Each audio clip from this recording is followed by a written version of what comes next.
The biggest thing, and I'll say this for every one of our guys, we're going to work on the details and the little things. And I've been proud of those guys the first week, in the camp of doing those things.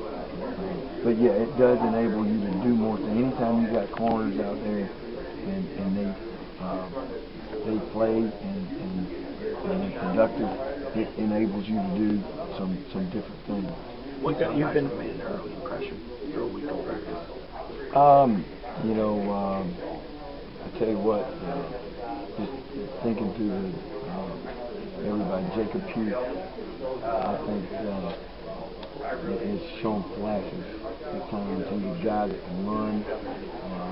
He's a guy that he can bend. He's got good strength. Featherstone to me was very impressive in the pass rush.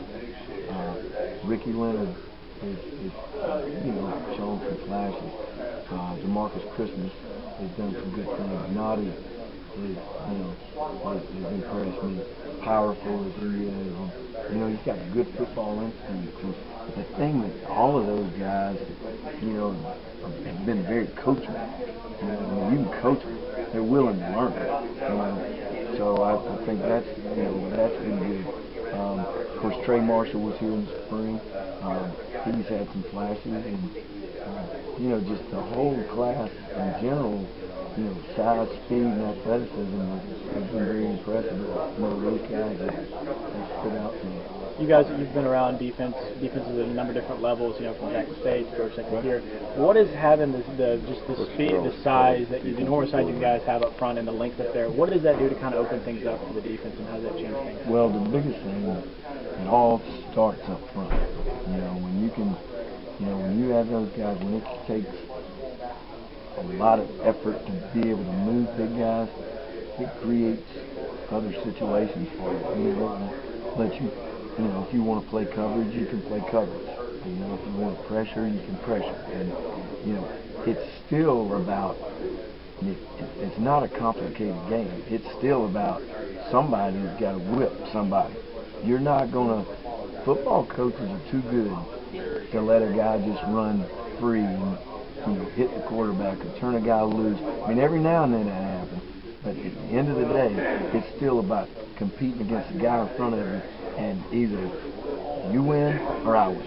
And that's what, that's what you have to keep, a hold of. Speaking of that, how versatile is Mario? What are all the different things you can do with him? Well, he's, like I said, his biggest, I think his biggest change is he's very powerful.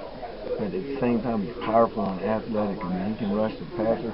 And if you drop him off into coverage in some of our, fire zone stuff, he can run and cover. And I think when guys are multiple and they can do a lot of things, I think they enjoy it. I think they have fun with it.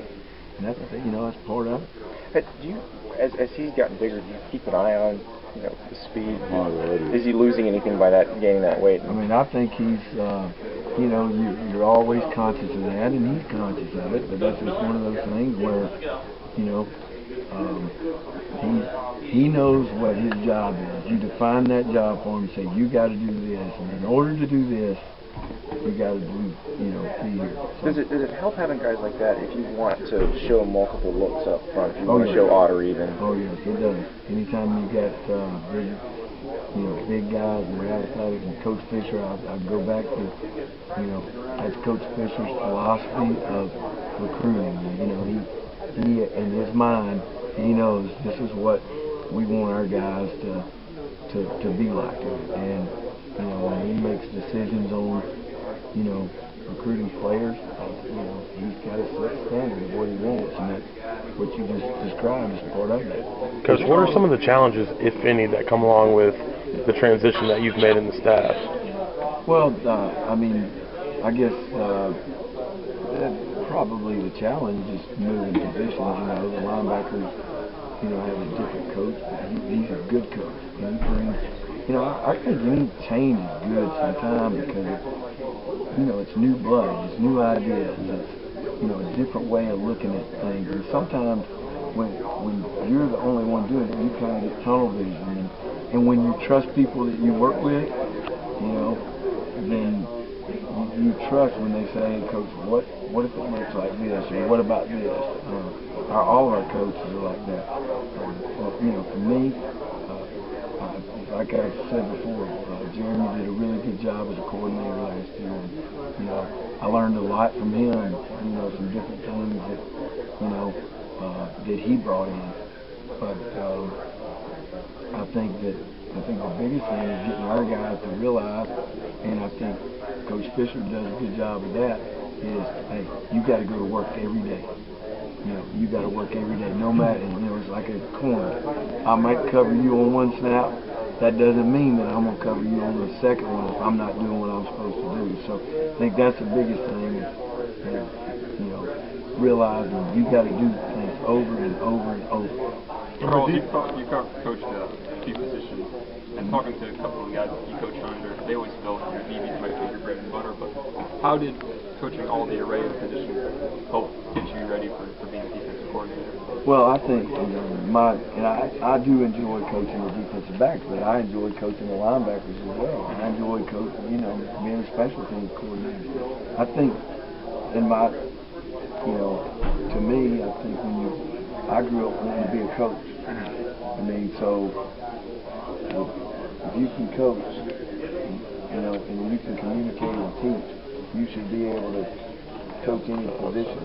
You know, now you may have to work a little extra. Hey, coaches are the biggest thieves in the world. We'll steal ideas from somebody else. I mean, if they're doing it right, you know. But it, you know, I think coaching different positions. Sometimes the personalities of the different positions are different. Teaches you how to handle, you know, handle people.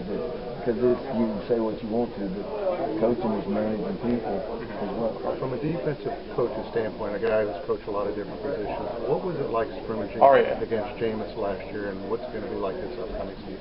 I mean, you know, anytime, I think that's part, I know it's part of the development of you as a player when you go and practice every day against good people. I mean, it's not, yeah, we all have our individual drills that we have to do for technique, you know, and developing habits. But when you go up against the best every day, then that makes you better. You know, and that's been Coach Fisher's thing. We're gonna recruit good players. That way, they're competing against each other every day. That's part of the development. What made him the best in your mind? He's, for me, his vision and knowing his vision and decision making to me. Now, don't get me wrong, he's very talented with his arms, he's a great athlete, but just being able to see and know where to go with the football, making, you know, decisions, whether it be, you know, checking into the right place. I think he's very coachable. I think he, you know, he listened to what he was, you know,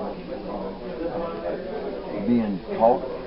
And I also think that he's a natural leader, you know, in that position. Does it make your defense better when they're practicing against a guy like him? Absolutely. I mean, he makes some throws sometimes I just say, wow, you know.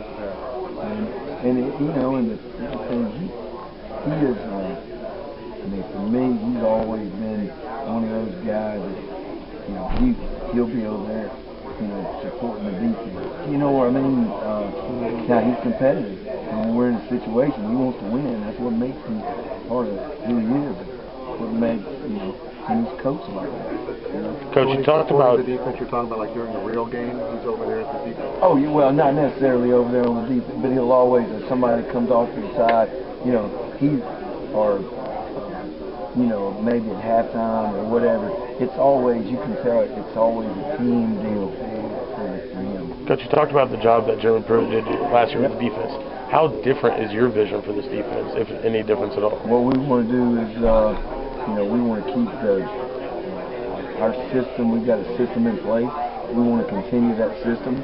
At the same time, I think probably every defensive coordinator in the country and every offensive coordinator every head coach has to look at what you have and see what your strengths are, and then go off of those strengths. We did that at times last year. I mean, everybody, assumed that we would be just like Alabama because that's where Coach Pruitt came from. Well, he brought some new things in, and we did some things different, and that's part of our system.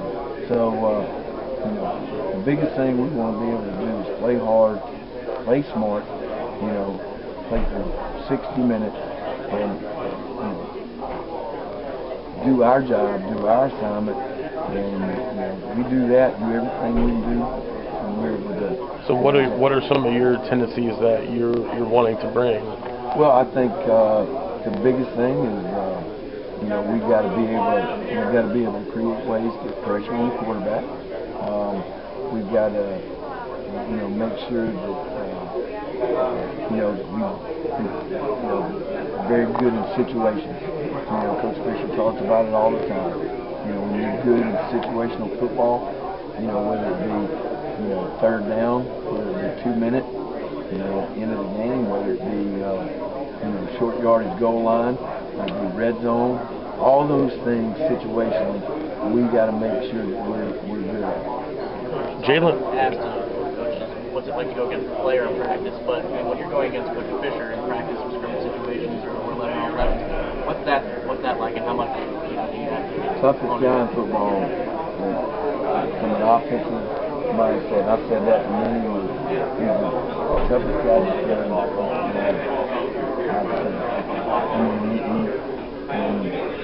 His offense has evolved over the years, but he can take, I think the sign of a good coach is you take what you have and you do what, and you make it win. When I was with him at Auburn, we had running backs, a ton of running backs, didn't have many receivers. We could run the football and play action pass as good as anybody. I mean, I think if you look at his career when he was at LSU, he took what he had and he always produced. Always. From a scheme standpoint, I think, to me, his vision as a football coach is like Jameis's vision on the football field. He sees things and can react to things that I think very impressive. How competitive can it get between you two guys? Both of you win some of those situations, and you may get the best of him, or he may get the best of you. To me, I can say this on my part. It's never been about, we're competitive. We want to do the very best we can. But it's all about what we do to get better. It's not just to win the drill. You know what I mean? It's never. He always kept this as a team. We are a team. We do things to help each other get better, and that's the way it's been. I think, I know one thing. He's as good at calling plays as anybody I've ever seen. Last thing, with Tyler coming back, being cleared for contact, from the outside perspective, it looks like the 5 guys are pretty settled in that defensive back position.